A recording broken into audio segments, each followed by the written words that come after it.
Hello, everyone. Welcome to another live career question and answer show. Today, we have a special event planned for you.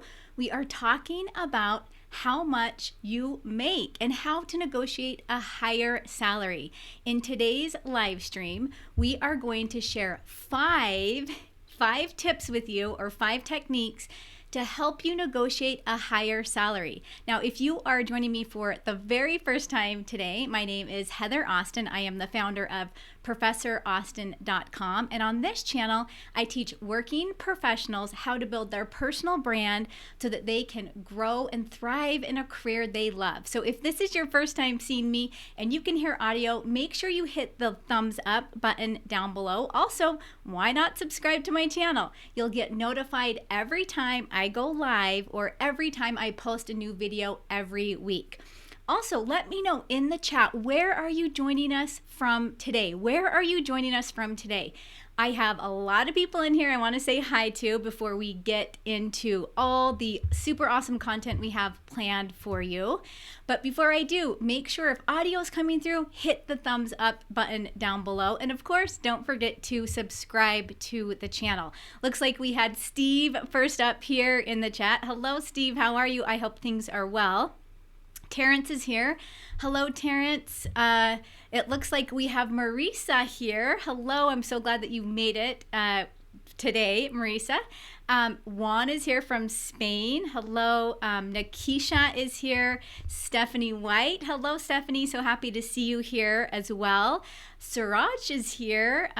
Tori, I also want to introduce you guys to Tori. Now, Tori is my team member in the chat today. So I want everyone to give her a big, huge hello. Everyone say hi to Tori. This is her first time joining us on the chat today. She is a new team member for Professor Austin. We're super excited to have her. She is going to be taking all of your questions that you have in the chat, and she's going to be popping them into a document for me so that I can quickly get to them after we get through our content, the 5 salary negotiation techniques that you can use today. So everyone say hello to Tori.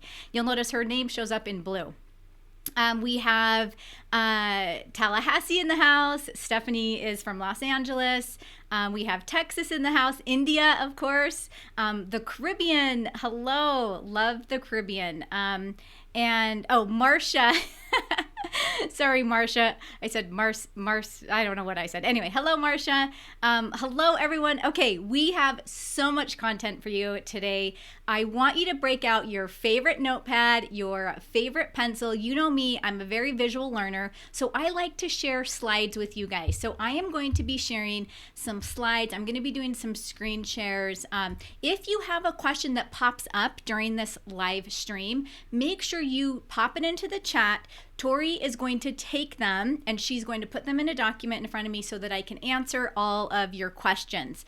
Now, I'm going to be sharing 5 techniques with you today, so make sure you write down every technique. I have a slide for each technique, but not all the information I'm sharing with you is up on a slide, so you'll definitely want to take notes. So let's jump right into it. 5 salary negotiation techniques. How to negotiate a salary. Now, what I want to know in the chat, if you have ever had to negotiate a salary before, type a yes if you've ever had to negotiate your salary before for a position, or type no if maybe you just never negotiated your salary and you just took what the initial offer was. So type a yes in the chat if you have had to negotiate your salary or if you actually did, and type a no if you didn't. Now, one quick thing when it comes to salary negotiations, and we'll get more into this as we go throughout the live stream today, is it's actually been proven that 29% of job seekers negotiate their salary, which means that 71% of us are not even negotiating a salary. So we are leaving money on the table. So how can we get paid what we deserve? I'm going to jump in and I'm going to talk to you about that right now. So 5 salary negotiation techniques. and how to negotiate a higher salary. So here is number one. Again, take notes on this because I'm going to be sharing a ton of information on each of these slides. It looks like Marcia says no, Terrence says yes, Zuha says yes, you've negotiated, fantastic. Bunny Lola 59, I like that screen name, Bunny, says no. Jeff, hello, so happy that you're here today, says no. George says no. We have a ton of no's. We do have a few yeses though. Stephanie says yes. And getting ready to do a new one as my job is moving to Zurich. Super exciting, Stephanie. Thanks for sharing that. So most of us actually won't negotiate a salary. So let's talk about step one to negotiating your salary. The very, very, very first thing you need to do before you even go into negotiations. And again, this also applies to if you are currently working and you want to get paid more. This isn't just to negotiate a salary in an interview. This is to negotiate if you are in a position and you want to get paid more. The very first thing you need to do is you need to make a list of your greatest accomplishments. So what I like to recommend is jot down some of the major problems that you've solved before. So jot down any major problems you've solved. How have you helped your current company or your previous employer, or maybe if you're still in school, what are some things that you did as a student that really shows how awesome you are and how you're able to solve problems? Now, let me give you some examples here. This could be something as simple as maybe you cut costs in some way. Maybe you increase productivity. Maybe you saved your boss or your colleagues time by a certain system you put in place. Did you improve processes? Maybe you enhanced the quality of something. So really think about what are your greatest accomplishments and make a list of those. Now, keep in mind, when you list your greatest accomplishments, you want them to directly correlate with either the position you're applying for, or if you're currently working, you want it to correlate with your current position. Okay, so we need to make sure that we can show them that our strengths and our abilities and our talents are deserving of a higher pay or higher salary. Now, the other thing you want to do is you want to pick accomplishments that you are so proud of, because what's going to happen when you're in the negotiations, it's going to give you a boost of energy to talk about it, okay? So talk about something that excites you, talk about something that you are super proud of. So again, that is step number one, make a list of your greatest career accomplishments. Also, one last thing I want to add before we get to step two. Make sure that the accomplishment you list, or the accomplishment that you know you're going to talk about when it comes to discussing your salary, is something that wasn't too long ago. Okay, we don't want to bring up something that we did 10 years ago. We don't want to bring up something that we did 15 years ago. Let's try and keep it within like the last couple years. I would say in a 5-year range. So that's tip number one, make a list of your greatest accomplishments. Let's move on to step number two. Step number two is to know your number. So what do I mean by know your number? And I'm going to do a couple screen shares with you to show you where I find, where I help my clients find how much they should be making or what the expected salary is for a specific position. But know your number. This is going to help you better tailor your job search so that you're searching for positions that match up with how much you want to make, okay? And what I mean by know your number is you don't want to go into an interview with a range, okay? And you don't want to go in and say, "Hey, I want to make anywhere from 50 to 80,000." Okay, that's actually kind of a large range, but let's say you said 50 to 70,000. What ends up happening is you start lowballing yourself. Instead, you want to go in with an exact number. Now, I'm not saying you need to say, "I want to make $65,892. Okay, I'm not saying that exact. I'm saying kind of a general idea of I want to make 75,000 in this position. You don't want to present a range to them because they're going to give you the lowest number that you mentioned, okay? So we're not going to give a range, we're going to know our exact number. Now let me share with you a few quick resources here. Now, my team, Tori, who's there, everyone said hi to Tori.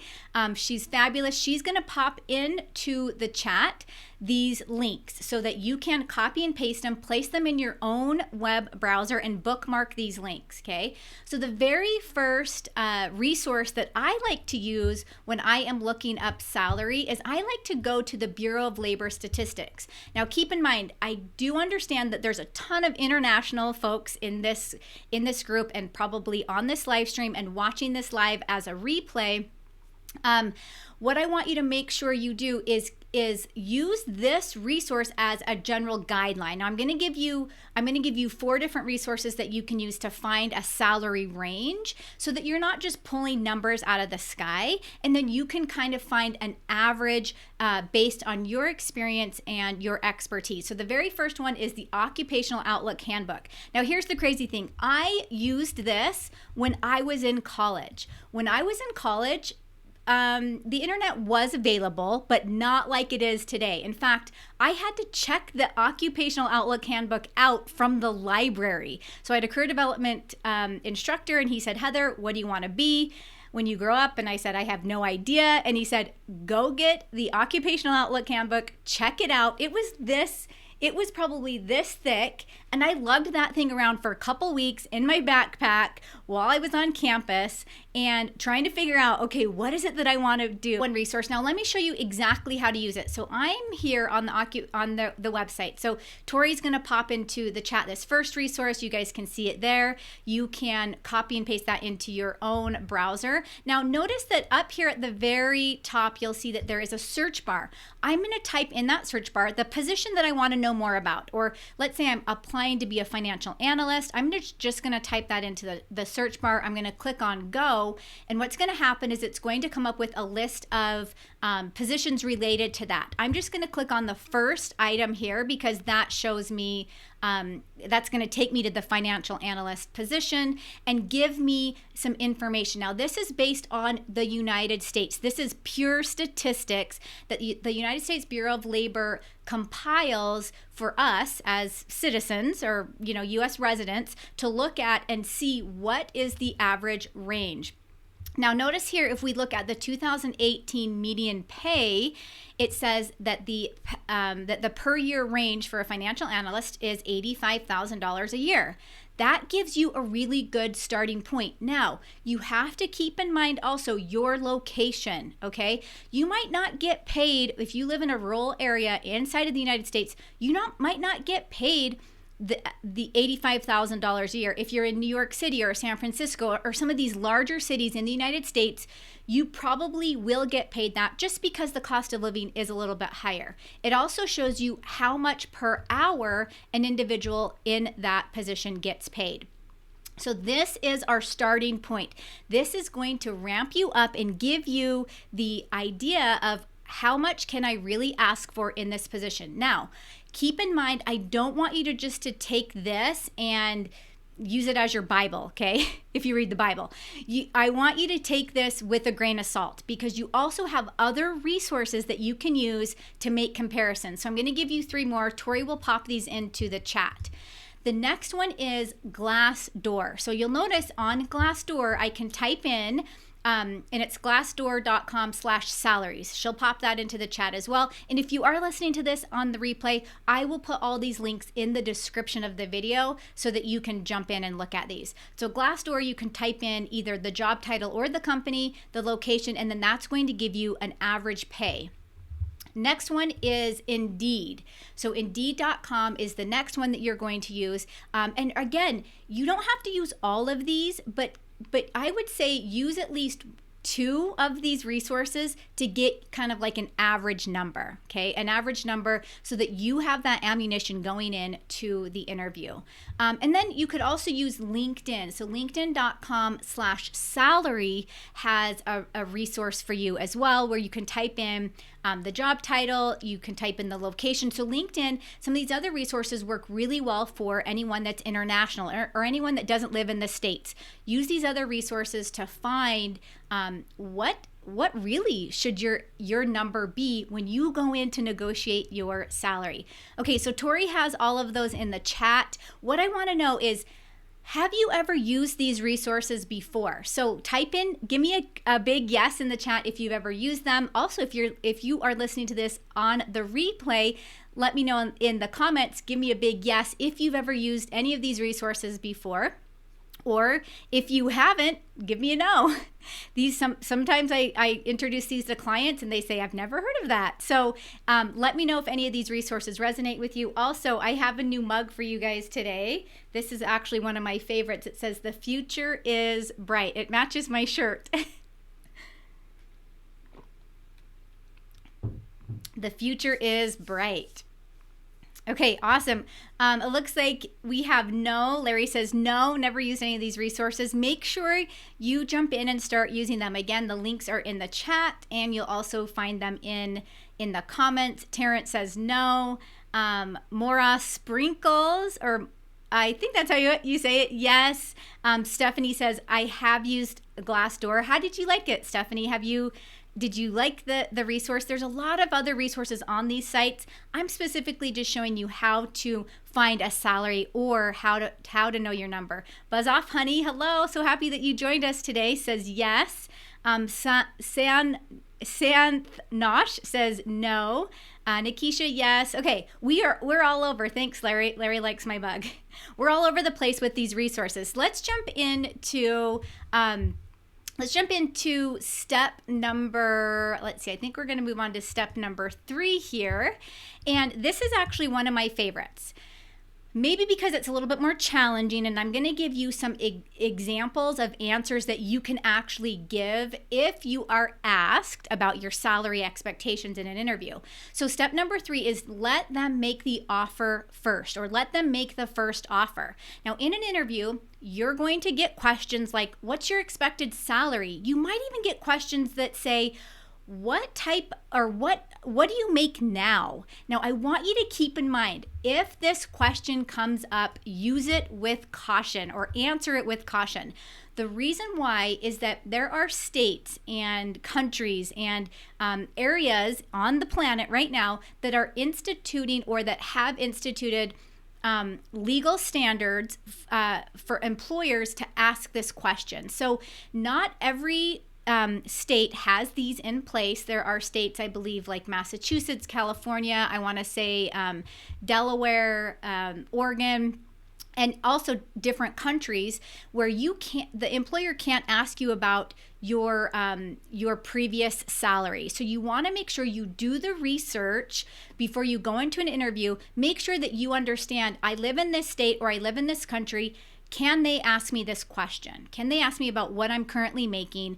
Because what they're trying to do is they're trying to pinpoint how much can they pay you, okay? So we want them to come forward first with the very first offer. We don't want to say, this is how much I make, and this is, we want them to come forward first with what it is that they want to offer us, because that gives us some negotiation room. So what's going to happen is in an interview, you might get that question, what's your expected salary, or something to that effect. I want to give you 3 responses, and these are on slides, so jot these down if you need to. I'm going to give you 3 responses that you can tell them, because we want to get them first. We want to get them to give us a number very first. So let me give you the very first response. So they might say to you, and let me tell you really quickly, these answers come from a really famous book from the 80s. There is a famous headhunter from the 80s that wrote a book, and it's like magical. Like he talks about how these responses will get them to tell you how much they will pay you, or how much the position pays, rather than you giving them the response first. Okay, here's our first response. You can say, if they ask you, what's your expected salary? Okay, first thing you're going to say is, well, hey, I'm much more interested in doing, and then list the type of work you're going to be doing in that position here at, list the name of the company, than I am in the size of the initial offer. Okay, so let's take, for example, that I'm going to look at that financial analyst position again. I am much more interested in doing my duties as a financial analyst here at Amazon than I am in the size of the initial offer. Okay, so that's going to be sample response number 1. Now, they might come in and they might say to you again, well, what's your expected salary? But they might word it just a little bit different, okay? Well, you have another response you can give, okay? Here's our second response if they come back and they say it again. You say to them, well, I will consider any reasonable offer, okay? Simple as that. I will consider any reasonable offer. That's it, okay? Now, about 30% of the time, they are going to ask you again. And I have had clients that this has happened to, because recruiters are good at what they do and they are very persistent, okay? They want to get you to say the first number so that they can decide how much they are going to pay you. Now, if they come back, about 30% of them will come back for a third time. I have one more response for you. The third response is going to be, well, hey, you are in a much better position to know how much I am worth to you than I am, okay? You are in a much better position to know how much I am worth to you than I am. So these responses are super key if you get that question, what is your expected salary? Use these to go through that process. Now, you could pick one versus the other, and then just have the other ones kind of in your back pocket that you bring out if they ask the question a second time, which hopefully they won't ask the question the second time, but you never know. You never know. Some recruiters and hiring officials are very, very persistent. Now, I want to share with you guys before we get to step number 4. Before we get to step number 4 and 5, I want to share with you guys a special live offer that we put forward for you today, my team and I, and Tori's in the chat. So again, if you guys have any questions, feel free to type them into the chat and she's gonna pull them through so that we have time at the end to answer your questions. I want to share with you guys a special live offer for the Career Advancement Toolkit. Now, if you guys don't have this yet, let me tell you, I'm going to share a couple stories with you about some of my my students and my clients who have used the Career Advancement Toolkit. The Career Advancement Toolkit has been game-changing for so many job seekers. Now, this toolkit is actually just a simple-to-use formula of templates to help you land your dream job quicker. So let me show you really quickly what's inside so that you can take a look at it. First of all, we have a perfect guide, a guide to the perfect cover letter. Now, I get it that maybe 50% of companies right now are requiring cover letters and the other half just aren't. The thing I love about having a cover letter on hand is that you can use bits and pieces of your cover letter in like an email to an employer or in a LinkedIn message or even a connection request. You can take, once you learn how to write the perfect cover letter, you can take bits and pieces of it and talk about your career story. Think of your cover letter as your mini sales presentation. So that's inside the Career Toolkit. We also have a cover letter example and a template for you to use. So you'll get to see what does a professional cover letter look like. And I'm not a big believer of like a traditional cover letter that says, hey, please accept my application for the position of such and such. No, no, no, no. We want to get deeper than that because we need to write something that helps us stand out, right? So inside there, you'll have the example plus the template that tells you exactly what to write for paragraph 1, what to write for paragraph 2, and what to write for paragraph 3, and so on and so forth. Now, in addition to the cover letter material, you also get an entire template pack for any type of communication you might need with a hiring official. So you have your resume template, and this is different than the free template that I offer for download. This is actually a professional executive level resume template. You also have references. So if you want to know, how do I list my references to share it with a potential employer? We have an application follow-up email template. So let's say you've applied for a position and you just haven't heard anything back. So that's also in there as well. You have a phone or a /video interview template. So if you've had a phone or a video interview, how do you tell them that you appreciate the time that they spent with you and that you are the perfect fit for the position and you're ready to move on to that next step? So all those templates are there with you. Your in-person interview template, even a rejection follow-up template. If you were rejected from a position that you were so set on and you could have sworn was the perfect fit, What can you say to them to keep your foot in the door for maybe another position that might come up? And then, of course, inside the Career Toolkit is the bonuses all about LinkedIn. So how to write a headline for your LinkedIn profile, how to write your LinkedIn summary. The LinkedIn summary is one of the most difficult parts of your LinkedIn profile to compose. That is all in there, and examples. So you won't be having to search the internet and second guess, is this right? Should I really be doing this? Is this how I should? Because there's so many conflicting ideas out there. The Career Toolkit brings it all together for you. Now, I want to share with you, before we get to step 4, I want to share with you what some others have said about some of the templates and the resources available in the toolkit that they have used. So the first one comes from Dennis. Dennis sent me a message and says, "Thanks for your productive scripts. I managed to secure a new job." That was Dennis. Teresa says, "I got the job. I received an email with the employment offer that combines 2 jobs into one." So she actually went into an interview and they had a couple different positions. They combined both jobs into one job just for her. And then she says, "I start work on Tuesday." LaShonda says, "I took a virtual interview on Saturday with JP Morgan, and on Monday, they sent an email saying I was being considered for 2 positions." So again, multiple results happening with the individuals that are using the templates inside the toolkit. She says, "Thank you so much for your encouragement, lessons on LinkedIn, and videos." Andrea, so here's Andrea. She says, "I started a new job with the New York City Department of Health." She says, "My long search for finding work is over." How awesome is that? And then she said, "I received my first check yesterday." I did a happy dance when Andrea posted this. I was like, yay, super cool. She had been looking for work for quite a while. And then Frank says, "Hey, Heather, I started Tuesday at the New York Times. Everybody is nice and helpful." He says, "I'm so excited." So these are just some results from individuals that are using the items inside the toolkit to land their dream job faster. Now, my team, Tori, is popping into the chat the live offer just for you. This is just for individuals that are here.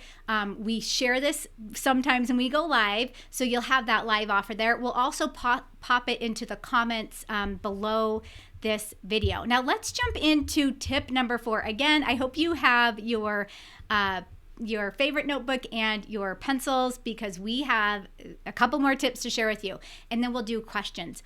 So step number 4 is to have courage. Step number 4 is to have courage. So what the heck do I mean by having courage? Now, if you heard me earlier, I said that 29% of job seekers negotiate their salary. That means 71% of us are not even going into salary negotiations.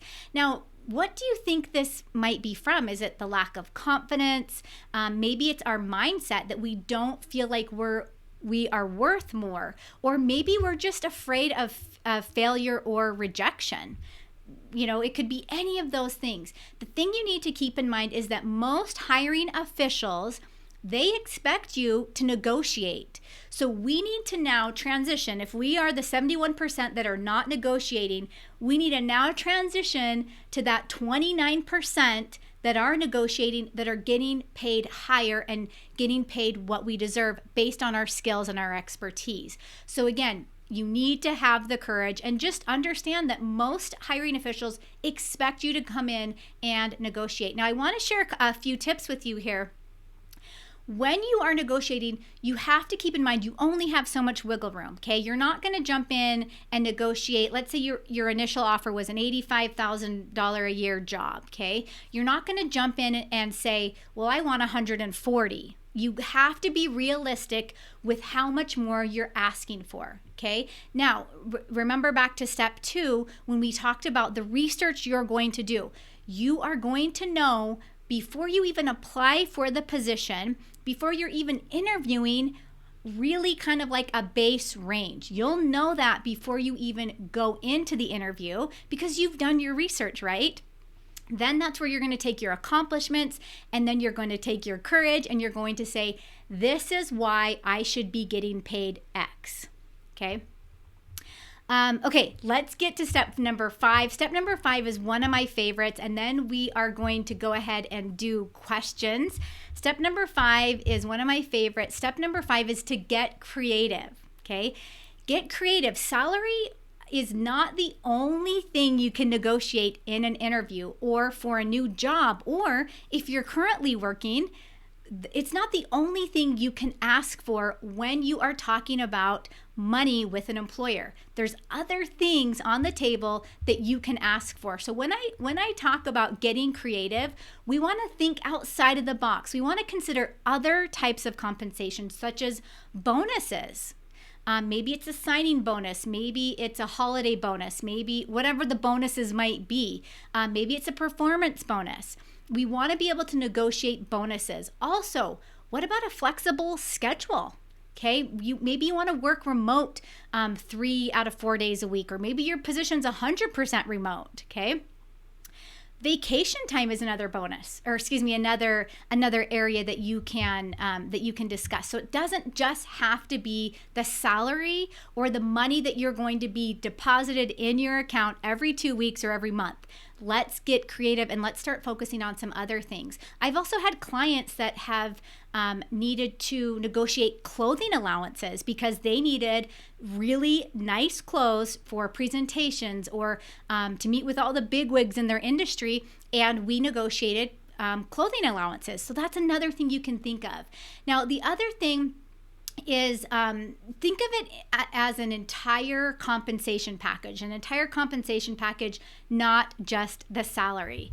Okay, so you guys did amazing with these 5 tips. I want to share, I know that we're finished, but I just want to share a couple last minute bonus tips before we move into questions. Again, if you have a question, make sure you pop it through into the chat. I do have a couple that came through on email, so I'm going to go in and answer those in just a second here. And you really don't even need to ask questions about salary. It could be about really anything. Moving forward, I want you to find a mentor or find someone that you can talk about salary with, that you can banter back and forth about what should I be making? How much, what is this position worth? Or what type of skill or maybe education do I need to get paid really what I want? The other thing I want you to do is role play with that friend or role play with anyone about salary negotiation. Money is a tough thing to talk about. It's not easy for everyone.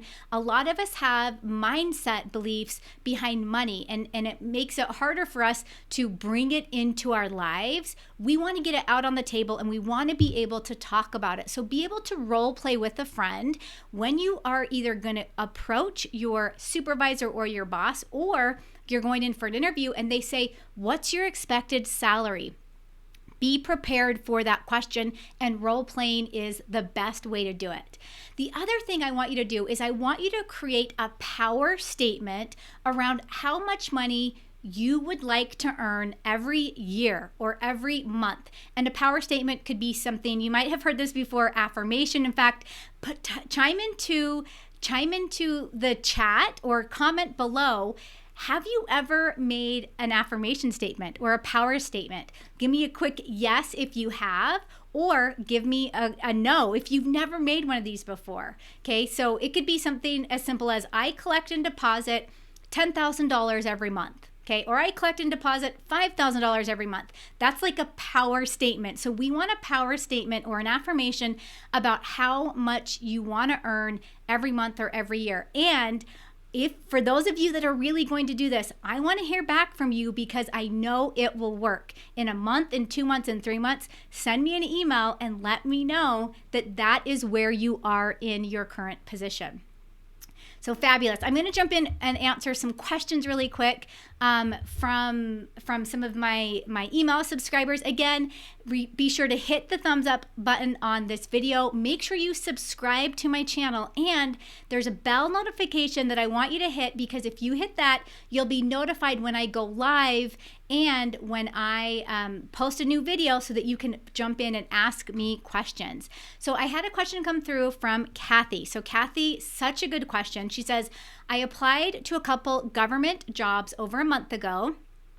She's going in for her final round of interviews to meet with the managers. The salary range is provided is $4,000 to $5,000 a month. She says if they always start at the bottom line, how do I tell that $4,000 is too low? And I already have an offer for $4,500 a month. She says, which is true. So she's not just making up that she already has an offer. And then she says, also, if I decided not to join, do they cross out my name for future consideration? Have you ever been in this position before? I run into a lot of people that are afraid to say that that's not what they want because of what might happen in the future in case they want to work for that company. Now, here's the thing, Kathy. My recommendation is to do your research on the position. Now, it totally depends on what the position is. Again, if it's a government position, you'll be able to find a lot of information on the U.S. Department Bureau of Labor Statistics. So again, go back to that resource. My team popped that into the chat for you. We'll also link it below in the comments, but go back to that resource and take a look at what it is the position is and how much that position makes. Now, if you're looking at $4,000 to $5,000 and you already have an offer of $4,500, if that offer of $4,500 is definitely the position you want, you have nothing to lose by going in and even asking for $5,000. Why not push the limit and ask for $5,000? Now, you could at least, I wouldn't take the $4,000 unless there's other things surrounding that position that you really like. Maybe they're giving you a flexible schedule. Maybe they have more vacation time. I know both of my parents worked for the government. They both got pensions. And I'm not, I've never been one to say I'm going to go work for the government. But now that I look at their pensions that they've received and that they continue to receive, that's a big, huge bonus for a lot of people. So that might be something in itself that, hey, it might be worth it. If they give you an offer of $4,000, it might be worth it to take that. Okay. So really, it all depends on the situation. Such a good question, Kathy. Also, super awesome. Someone says, I think it's Turf Hogs 101. I love these screen names. They're so entertaining. It's like the entertainment of my day. I'm subscribed to your channel. Yay, super awesome. Kim says, won't be putting them off on an answer to salary expectations 3 times. Be irritating to them. I know if I were a recruiter, it would irritate me. Kim, such a good question. Here's the thing. If they're asking you that question, isn't it irritating to you, right? Isn't it irritating to you that they keep asking it? So no, I actually don't think it's irritating at all. Remember, they are trying to find the person that's the best fit. And if they are trying to get to the bottom of how much money do you want to make in this position, if you can get them to mention it first, you are going to put yourself in a lot better position later on. Because if you go into that job and you accept something that you're not 100% okay with, that's when resentment sets in. And you might be in the position in 1 month or 2 months or 3 months, and you might be saying, oh, why did I accept this position at that lower pay range? So that's when, and it could also be an attitude. I would say don't even worry about bothering them. Recruiters are working with people all day long in different personalities. If you use those 3 responses that I shared, those are polite, they're respectful. You could also put your own twist on it. Such a good question. Okay. Nia says, I'm nervous about submitting my resume, Word doc, or PDF. Such a good question. I would always convert your resume to a PDF. Now, I do have in a couple weeks, let me just make this quick announcement. We are going to be doing resume reviews again live, okay? So I will, or maybe have Tori, if you can pop into the chat, pop in there my email address. What I'm going to do is in a couple weeks, we will be live again reviewing resumes. So if you want me to review your resume, get it in, send it to me.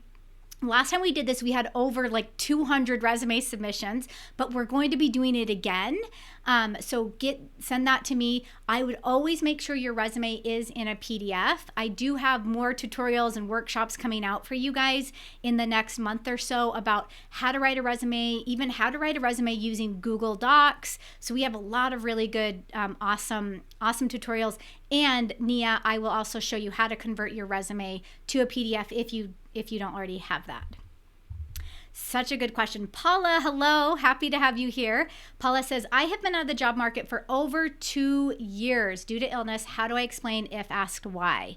Such a good question, Paula. So I run into this a lot with individuals where they might have to take a break either for health problems of themselves, or maybe they had to take care of a sick parent, or even children. Now, I actually have 4 children, and I've been lucky enough to be able to work while they've all been, my oldest is 11, my youngest is 3, while they've all been growing up. Now it's, kind of been on a part-time basis because I have to care for my children as well. But if there's ever a situation where you are not able to work for a certain amount of time, what I would focus on, Paula, is if there's anything you've done that you can talk about with the employer that maybe required you to take that time off, be open and honest about it. A lot of times you'll run into a situation where you have a different appreciation for life than maybe other people do, or you have a different appreciation for hard work than maybe other people do, and an employer will find that valuable. Again, a lot of times employers will hire based on personality and character traits. So what personality and character traits can you focus on in an interview or on your resume? We would call these soft skills. What soft skills can you focus on to show them that, hey, regardless of my experience, and this goes for all the freshers too, regardless of my experience or my history, I am a hard worker and I can get the job done. Be prompt in your responses to them. Things like that. Such a good question. Love it, love it, love it.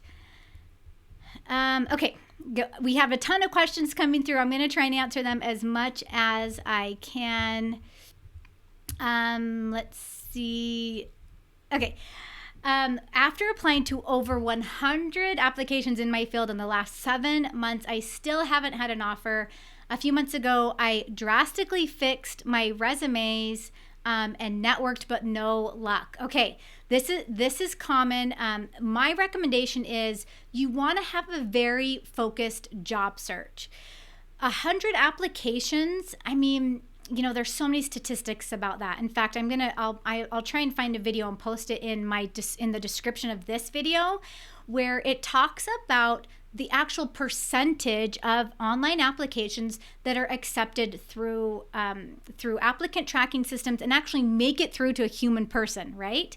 So what I would focus on for you is the actual job. Get very specific with the position you're applying for, and then hit your resume hard with keywords. Okay, so keywords and keyword phrases that you can populate in your resume that will help you get past those applicant tracking systems. And keep networking. I know you said that you are networking, but keep at it. My recommendation is connect with 10 to 20 people a day on LinkedIn. And I don't mean connect just to connect. I mean, make a meaningful connection request that mentions something in their profile that you noticed, or maybe they're doing something that you want to do.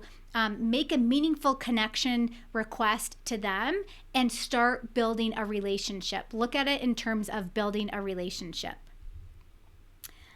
Okay, Larry. Hello, Larry. Larry says, do I have room to negotiate their offer if they offer me lowest number? Yes. Okay, definitely. So if they offer you, you got to think of negotiation starts after they give you an offer. Okay, so that's when it actually really starts. Now, you're normally not even going to talk about your pay until second, third, maybe even fourth interview. Okay. that's really when the negotiation starts, is when that offer comes to you first. So if they give you the lowest number that you are saying, oh, this is like on the low end, yes, 100%. Go in there full ammunition with all your accomplishments that you've done and why you should receive more. Good question. Okay, Christy. Hello, Christy. So glad to have you here. Christy says, I have had interviews, but I feel I might be oversharing. How do I stop? Oh, and then also Christy says, I bought the Career Toolkit. It's awesome. She's like, I'm getting interviews. Congratulations, but I feel like I'm the problem. Christy, you know what I would recommend for you? If you want to, we can even do, and maybe email me because we could even do like a quick one-on-one coaching session just to kind of see where you're at with things and how, because you're now getting in the door, we just need to probably refine your interview skills a little bit. And what I would focus on is a clear, concise career story. So like you said, you might be oversharing. Let's focus on your like where are you now in your career? How did you get there? And we want to have like maybe 2 or 3 good solid career stories that support where you are and show them that you are perfect for the position. And really that would kind of be like an interview coaching session. But you'll get it, Christy. I am so not worried about you. Okay, Morris Sprinkles. My managers keep putting off my promotion and putting off giving me a raise. They're starting all the new hires at a higher pay. Oh yeah, this is something that happens. I'm training all of them and helping salary pay workers. What do I do? Okay, you got to just get persistent on this one and just keep at it. There actually has been some studies done recently, and it's really interesting that show that it's really interesting if an employee goes to an employer to request more money and that employer doesn't give them their desired pay rate or raise.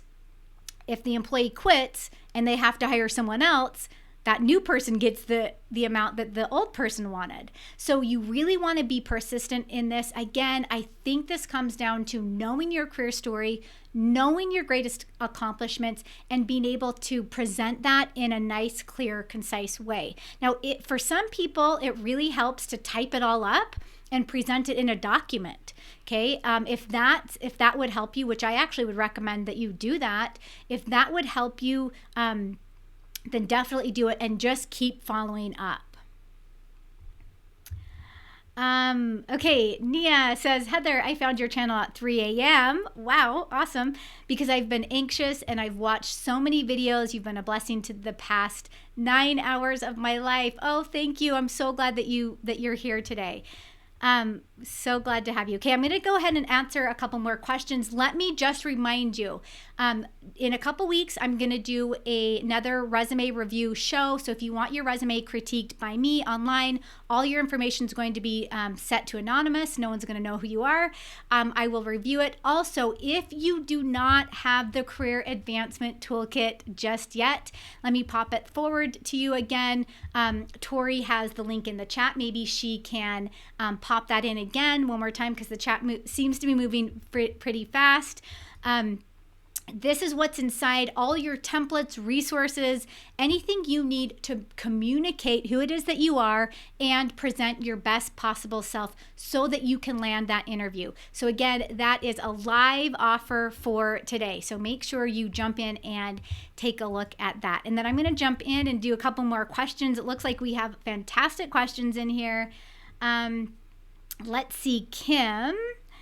I changed jobs 9 months ago. When asked about my salary expectation, I said 10,000 more than I was currently making. Then they offered me 2,000 more. Wow, awesome. 12K total.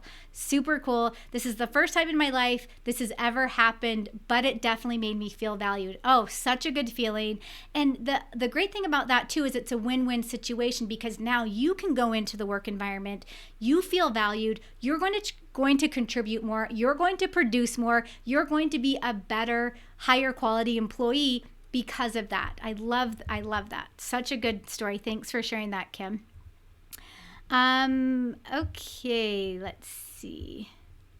Okay, couple more. Let's see. If you are applying to a job and the cover letter is an option but not required, should you still submit a cover letter? I would say yes. The only time not to submit a cover letter is if they absolutely say no cover letters. Okay, you'll have some positions that say no cover letters, do not submit those. In that case, don't do it. I still love a cover letter because, again, like I said before, you can take bits and pieces. Once you get that career story written, consider that your mini sales presentation. Once you get it written, you can use that cover letter in multiple situations. An email, and I'm not saying you have to even use the whole entire cover letter. You can use it in an email to introduce yourself. You can use it in a LinkedIn message to request a connection request. Also, the other cool thing is it gives you like your career story written out. So then when you go into an interview, you can think to yourself, oh, I wrote this on my cover letter, and then you can talk about it more easily because you've already written it down, right? So that's why I'm a big proponent of cover letters. I would still send it as a PDF unless the job posting says no cover letters. Such a good question.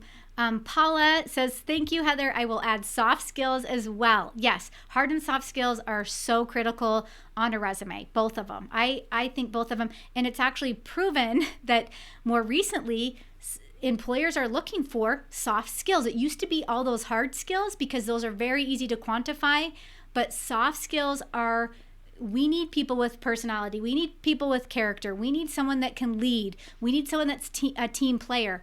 Those are super critical in today's workforce. Super awesome. Fantastic, you guys. Thank you so much for joining me. Again, if you want your resume critiqued in a couple weeks, I will be going live. Email me that resume and I will be choosing a few to review online. And don't forget the live offer for the Career Advancement Toolkit. You'll find a link inside the chat. I'll also place it in the description below this video, and I will see you guys in a week.